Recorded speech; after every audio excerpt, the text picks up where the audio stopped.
نحمده ونصلی علی رسول آپ صلی اللہ علیہ وسلم کی ولادت باسعادت ہمارے محمد صلی اللہ علیہ وسلم بہار میں مکہ معظمہ میں پیدا ہوئے۔ دوشنبہ سوموار کا دن تھا، 9 ربیع الاول سن 1 عام الفیل مطابق 22 اپریل 571 عیسوی کی تاریخ تھی۔ صبح صادق کے بعد طلوع آفتاب سے پہلے کا وقت تھا۔ آپ صلی اللہ علیہ وسلم اپنے والدین کے اکلوتے بچے تھے۔ آپ صلی اللہ علیہ وسلم کی پیدائش سے کچھ ہی دنوں پہلے آپ کے والد عبداللہ کا انتقال ہو گیا تھا۔ دادا جن کا نام عبد المطلب تھا ابھی زندہ تھے۔ جب انہیں اپنے پیارے پوتے کی پیدائش کی خوشخبری ملی تو فوراً گھر آئے، اپنے عزیز بیٹے عبداللہ کی نادر نشانی کو سینے سے لگایا، پھر حرم کعبہ میں تشریف لے درازی عمر کی اللہ رب العالمین سے دعا مانگی۔ 7ویں دن عقیقہ کیا، تمام خاندان کی دعوت کی اور محمد نام رکھا۔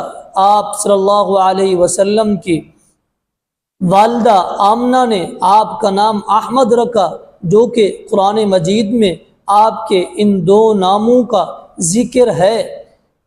عرب کے دستور کے مطابق آپ صلی اللہ علیہ وسلم کو دودھ پلانے کے لیے قبیلہ بنو سعد کی ایک عورت حلیمہ بنت ابی ذؤیب کے سپرد کیا گیا۔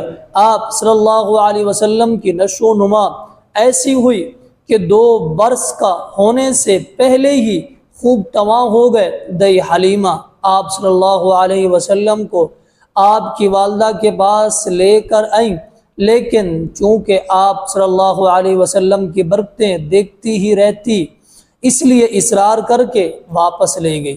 ایک دن کی بات ہے، آپ صلی اللہ علیہ وسلم 4 برس کے ہو گئے تھے۔ اپنے رضعی بھائی کے ساتھ کھیل رہے تھے۔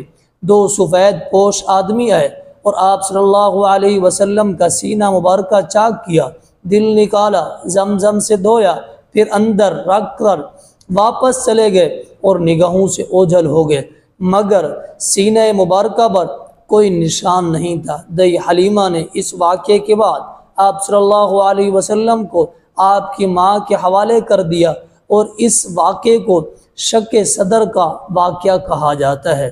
وَمَا عَلَيْنَا إِلَّا الْبَلَاغُ الْمُبِينُ۔